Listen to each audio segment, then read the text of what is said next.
얼마 전에 6월 모의평가가 있었는데요. 아주 중요한 시험인 만큼 저희가 아주 특별한 분을 모셨습니다. 메가스터디 교육 입시전략연구소의 남윤곤 소장님입니다. 반갑습니다. 안녕하세요. 네, 인사드리겠습니다. 남윤곤입니다. 아유, 어서 오십시오. 참 특별하게 모셨기 때문에 기대가 아주 큽니다. 아우, 네, 오늘 어떤 에디소스를 전해주실지. 일단 지금 학생들이 이제 시험을 본 지는 한 4, 5일 됐고요. 이제 시험이 끝나고 나면 이건 연습 게임이잖아요. 그럼 다음 연습 게임이 또 8월 31일 날 또 있거든요, 고3은. 그럼 두 번의 연습 게임을 통해서 수능 날 시험을 잘 봐야 되는 거기 때문에 이때까지 학습 계획을 어떻게 세워야 될지, 그리고 이제 지원을 또 어떻게 해야 될지에 대해서 포괄적으로 좀 이제 편하게 좀 말씀드리도록 하겠습니다. 요즘 수험생을 포함해서 학부모님들까지 오늘 영상 아주 많이들 시청하실 것 같습니다. 맞습니다. 자, 지금 저희가 녹화하는 날을 기준으로 해서 아까도 말씀 잠깐 하셨지만 지난주에 6월 모평을 봤습니다. 전체적으로 어떻게 어려웠나요? 어땠나요? 최근에 이제 수능 정시로 뽑는 인원이 조금씩 대학에서 늘어나고 있거든요. 그러다 보니까 변별력을 확보하기 위해서 조금씩 시험이 어려워지고 있고요. 두 번째는 우리가 이제 6월 모의고사가 끝나면 방학이잖아요. 그럼 이제 평가원에서 시험을 어렵게 내야 학생들이 여름방학 동안에 공부를 더 열심히 할 수 있겠다라고 생각하시는 것 같아요. 그래서 최근에 6월 모의고사는 작년, 재작년 계속 어렵게 나오고 있고요. 올해는 특히 더 어려웠던 것 같습니다. 응시자가 많아질수록 문제는 어려워진다. 이건 제가 이제 작년에 경험했지 않습니까? 공인중개사 응시자가 이제 40만 명을 육박하면서 역대 최고의 난도가. 거의 수능 인원인데요. 그래서 어른들의 수능이라고. 와. 거기 합격하셨죠? 제가 턱걸이로. 네. 덕거리인지는 확인 안 되지만 확인돼요. 역시 머리가 좋으시니까. 제가 다 얘기했어요.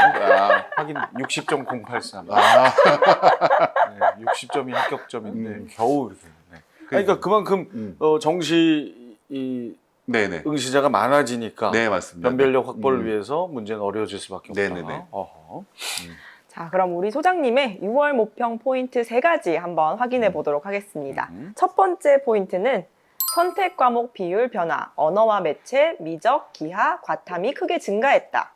이게 무슨 말일까요? 아직 이제 초등학교 학부모님이시니까 이제 우리 사회자분들이 무슨 말씀인지 잘 모르실 수 있는데요. 심지어 결혼도 안 하셨어요. 맞아요. 제가 그거 알고 있습니다. 네, 저만 이제. 네네. 아직 20대 외모를 갖고 계시고. 감사합니다. 금방 수습하시는 대단한 순발력이십니다. 이게 좋아. 회장님 그게 좋아요? 네, 좋습니다. 어찌됐건 지금 이제 네. 우리 수능이 네. 과목별로 선택을 하게끔 되어 있거든요. 국어도 공통 문항이 있고 선택 문항이 있는데 저기 이제 보시다시피 언어와 매체라는 게 하나 있고 화법과 작문이라는 게 있어요. 이걸 작년부터 시험을 봤는데 이 언어와 매체가 똑같은 원점수를 받아도 표준 점수가 대학의 입시 성적표에는 기록이 되는데 그 점수가 더 높게 나오는 거예요. 그러니까 작년에 수능에서는 저 언어와 매체를 100점 맞으면 149점이 나오고요. 화법과 작문을 다 맞은 친구는 147점이 나와요. 왜냐면 이 시험의 점수를 매길 때 평균 점수가 높은 쪽이 표준 점수가 높게 나왔거든요. 그러니까 저 언어와 매체를 선택한 아이들이 평균 점수가 높았던 거죠.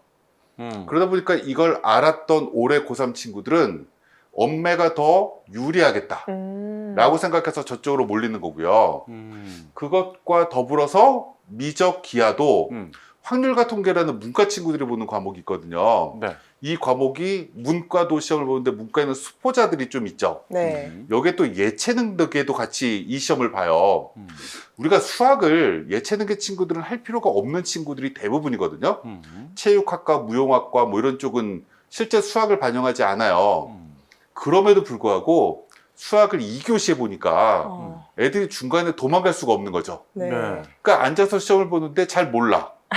이러니까 그냥 막 찍는 거죠. 그러니까 평균이 내려가죠. 그러겠네요. 그러니까 저 과목이 점수가 유리해지니까 저쪽으로 아이들이 자꾸 이동을 해요. 그러다 보니까 실제로 선택 과목이 저쪽으로 조금씩 더 많아지는 효과가 생기고요. 이게 점점 더 심해지는 경우가 지금 해마다 일어날 것 같습니다. 그런 의미에서 뭐 네네네. 기하, 과탐 다. 네네, 맞습니다. 같은 네네. 그렇군요. 저걸 선택해야 되네. 그쵸. 지금 그래서 네. 저도 이제 1학년, 2학년 학부모님들께 설명을 하거나 네. 고3 중에서도 우리가 수학은 갑자기 확률과 통계하다가 미적으로 바꾸기가 어렵죠. 예. 여태까지 공부한 게 있으니까. 근데 국어의 언어와 매체 화법과 작문은 이동하는데 크게 무리수가 있지가 않아요. 그러다 보니까 웬만하면 이동해라라는 얘기를 굉장히 많이 하거든요. 그럼 이제 고등학교 1, 2학년 학부모님들은 아직 우리 아이들이 선택을 확정하지 않았으니까 이걸 염두에 두시고 학습하시는 게 좋을 것 같아요. 그렇군요. 야, 얘 요즘 수능은 참 복잡하네요. 네. 네, 그래서 어머님들의 역할도 되게 중요하다라고 하는 거죠. 그럼 두 번째 포인트 확인하겠습니다. 재학생 감소, 재수생 증가. 오호. 아, 이번에 몇 명이 쳤나요? 우리가 아까 이제 우리 켈리 선생님이 제가 아까 잠깐 쉬는 시간에 10학번이시죠? 그랬더니 10학번이라고 하시더라고요. 우리나라 수험생은 1011학번이 가장 수험생이 많아요. 오. 근데 그때부터 지금 작년 수능이 22학년도 학번이거든요. 네. 11년, 12년이 지나는 동안 수험생이 27만 명 가까이 줄었어요. 그러니까 지금 학생의 출산율이 계속 줄다 보니까 재학생은 계속 감소가 되는 거죠. 근데 이제 우리가 재수생, 작년에 졸업한 친구들을 봤을 때는 우리 때는 49만 명이었는데 올해 고3 애들은 47만 명이네? 이러면 어차피 인생 120세까지 사는데 1년 더 투자하면 애들이 주니까 경쟁력이 약화되잖아요. 그러네. 거기다가 지금 4차 산업시대이기 때문에 새로 생기는 학과들이 또 있어서 정원도 조금씩 늘어요. 그러니까 아이들이 자꾸 이제 한 번 더 해야 되겠다는 심리가 생기는 거죠. 거기에 이제 취업이 안 된다는 얘기를 들으니까 의대나 약학과나 이런 쪽을 또 선호하기도 하다 보니까 재수생은 오히려 지금 조금씩 늘어나고 있는 상황이에요. 야, 맞아요. 이건 앞으로도 계속 될겠네요. 근데 지금 현재 고2까지가 계속 출생 인원이 줄기 때문에 네. 재학생은 계속 줄 거고요. 근데 그 다음에 이제 학생들이 황금 돼지 아이들이 올해 중3이거든요. 네. 이때 50만 명이 다시 태어나요. 그래서 그래. 황금돼지. 네, 지금 지금 많이 나왔구나. 네, 현재 고2가 43만 7천 명 태어났거든요. 네. 갑자기 6만 명 이상이 늘어요. 그리고 그 다음에 정체적으로 계속 조금씩 감소하기 때문에 이 현상은 내년까지 유지가 될 거고요. 네. 황금돼지가 올라오게 되면 황금돼지. 재수 안 하려고 하겠죠. 아. 아이들이. 갑자기 애들이 5만 명 가까이가 늘어나니까. 내년까지가 기회인 건가요? 네네네. 황금돼지들이 올라오기 전에 빨리 그쵸. 이제 해결해야 끝내야죠. 되는구나. 그래서 제가 고1 친구들한테는 니들은 재수가 없다. 라고 얘기를 해요. 실제로 재수 없는 게 아니라 재수하면 안 된다라는 된다. 얘기죠. 네. 근데 이걸 거꾸로 생각하면 우리가 수시 모집에선 좀 이따 설명드릴 학생부 교과, 학생부 종합이 있거든요. 네. 근데 이 전형은 고3 아이들이 대부분 지원을 해요. 왜냐면 재수생들은 내신이 일단 확정되어 있는 친구잖아요. 네. 그렇죠. 이게 주원고 시처럼 변하지 않기 때문에 재수생은 내신 갖고 대학 가려고 하지 않죠. 그럼 이제 고3 친구들은 재학생이 감소된다는 얘기는 수시의 교과 전형이나 종합 전형은 경쟁률이 내려갈 소지가 있다라고 생각할 수가 있겠죠. 그런 면이 또 있네요. 그럼 세 번째 포인트는 공통 과목 난도 상승, 변별력 확보된 시험 유지. 그 아까 제가 잠깐 말씀드렸지만 정시가 늘어나기 때문에 난이도는 조금씩 높이려고 하는데 이게 우리가 선택 과목이라고 아까 국어는 2개, 수학은 3개잖아요. 이 선택 과목의 난이도를 일정하게 맞추기가 어려워요. 근데 어떤 과목은 어렵고 어떤 과목은 쉬우면 어려운 과목 선택하는 애들이 불리하게 되잖아요. 그러다 보니까 이 선택 과목의 난이도는 너무 한쪽으로 치우치게 내기가 어려운 거예요. 그러다 보니까 이 평가원에서는 모든 친구들이 다 동시에 똑같은 시험지를 보는 공통 과목의 난이도를 조금씩 높여가는 작업을 지금 하고 있다. 이런 뜻입니다. 맞아요. 영어도 되게 상대평가 시절하고 비슷하게 비율이 나온다고 하더라고요. 네네네, 맞아요. 어려워가지고. 그러면 공통 과목은 무조건 어려워질 가능성이 높은 거예요. 공통 과목은 국어나 수학의 경우에는 굉장히 어려워질 가능성이 되게 높고요. 나머지 영어나 탐구는 공통 과목이라는 게 없거든요. 그래서 저건 국어와 수학에 국한돼서 말씀드리는 겁니다. 국어와 수학. 네네네. 그러면 이번 그 모평을 치르고 나서 이 전문가 시선에서 보실 때 가장 중요하게 여겨지는 과목은 어떤 과목이었나요? 그 학생들은 이제 4과목을 수능에서 한국사는 필수고 이제 공통이기 때문에 이거 빼고 표준 점수나 이제 대학들이 반영할 때 점수로 반영하는 과목이 크게 4가지거든요. 4과목은 모두 다 중요하다라고 얘기할 수 있는데 학생들 간의 변별력이 확보되는 건 일단 국어하고 수학하고 탐구 영역이에요. 이 3가지가 가장 중요한데 최근에 이제 시험이 이 국어 수학이 정말 어려워지는 게 하나의 특징이거든요. 트렌드이기 때문에 문과 친구들한테는 국어가 훨씬 더 중요하다고 얘기할 수 있고 자연계로 대학 가려고 하는 친구들한테는 수학이 제일 중요하다고 얘기할 수 있겠죠. 이제 말씀하신 대로 이번 모평 때 그 재수생들 또 삼수생들 많이들 시험을 치렀습니다. 네. 이 경향 그러면은 입시 때까지 그대로 이어지겠까요? 더 늘어나지 않을까요? 아직 6월이었으니까. 근데 이제 제가 조심스럽게 이제 생각하는 건 네. 작년까지는 반수생이 되게 많았거든요. 음. 이게 코로나가 계속 사람들 심리에 위협으로 존재하기 때문에 학생들 입장에서는 학교를 못 갔던 거죠. 네. 그러니까 이제 대학에 이미 합격한 아이들이 대학 생활을 만끽할 수가 없으니까 에이 이럴 때 그냥 한 번 더 시험 볼까? 이런 심리가 되게 컸었는데 올해는 실제로 아이들이 지금 대학 축제도 5월 말에 다 열렸었고요. 맞아요. 그리고 학교에 가면 이제 친구들도 만나고 2년 동안 1년 동안 못 만났던 친구들을 만나게 되니까 훨씬 더 이제 화기애애해지죠.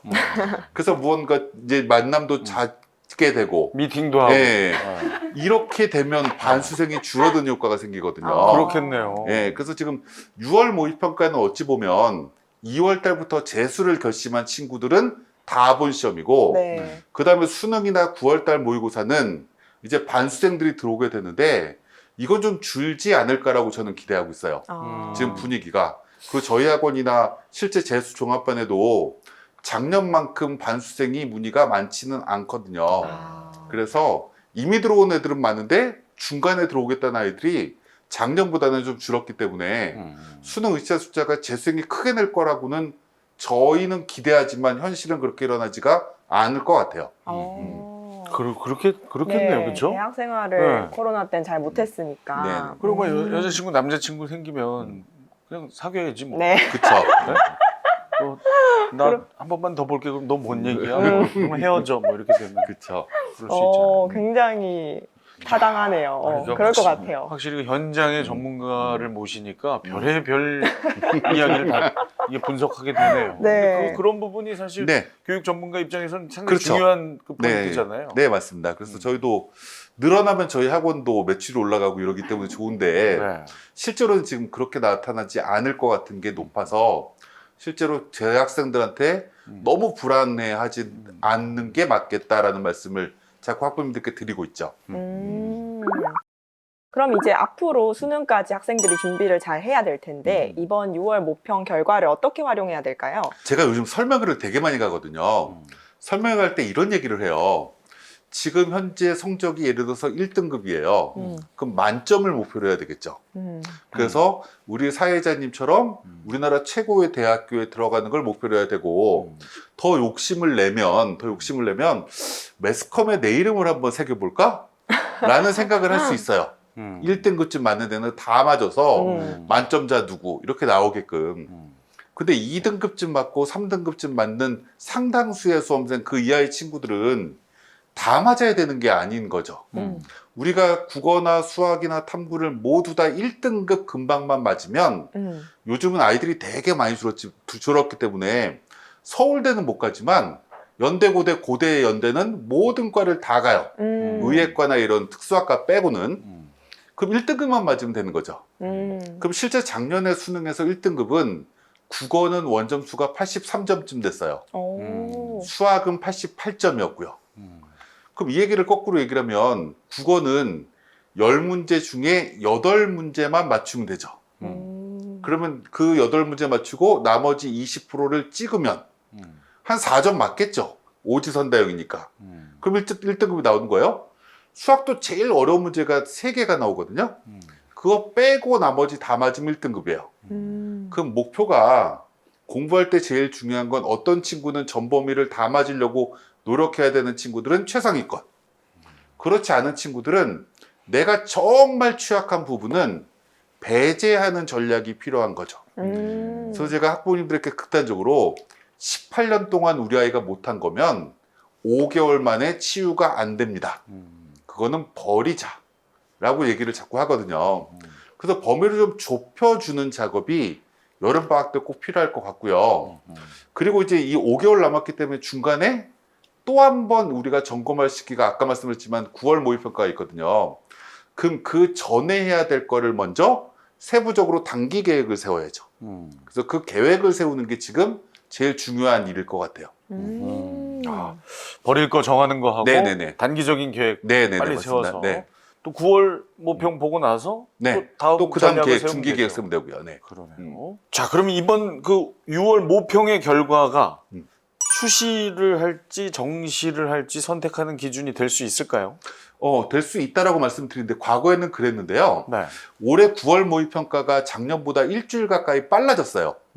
그래서 9월 모의평가라는 이름이 있지만 8월 31일 날 보거든요. 오. 이게 최초의 일이에요. 그리고 원서 접수는, 수시 원서 접수는 추석이 중간에 껴있기 때문에 9월 13일 이후부터 원서 접수가 시작이 돼요. 그럼 6월 모의평가는 첫 번째 연습 게임인데 이걸 가지고 우리는 뭔가 치우점을 찾아서 8월 31일 날 성적을 올리면 되죠.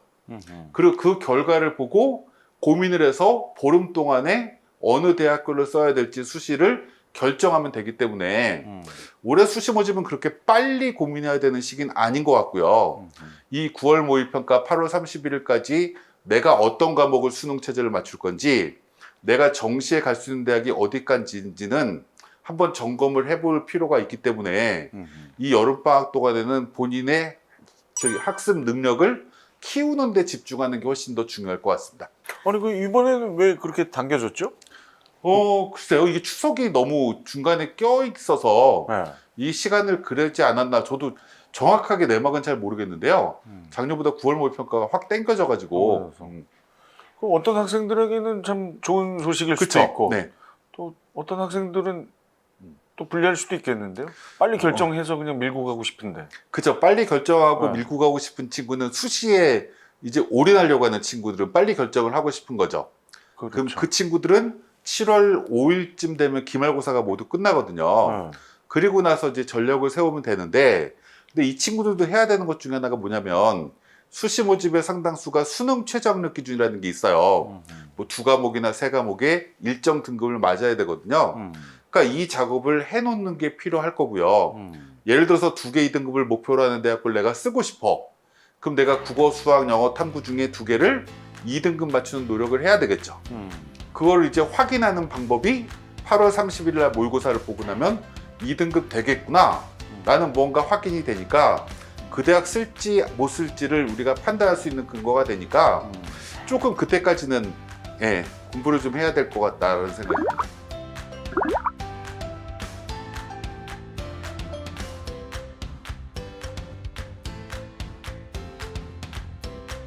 자, 에디소스 구독과 좋아요, 알림 설정 부탁드립니다. 네, 저희는 더 맛있는 교육 소스를 들고 찾아오겠습니다. 감사합니다. 감사합니다.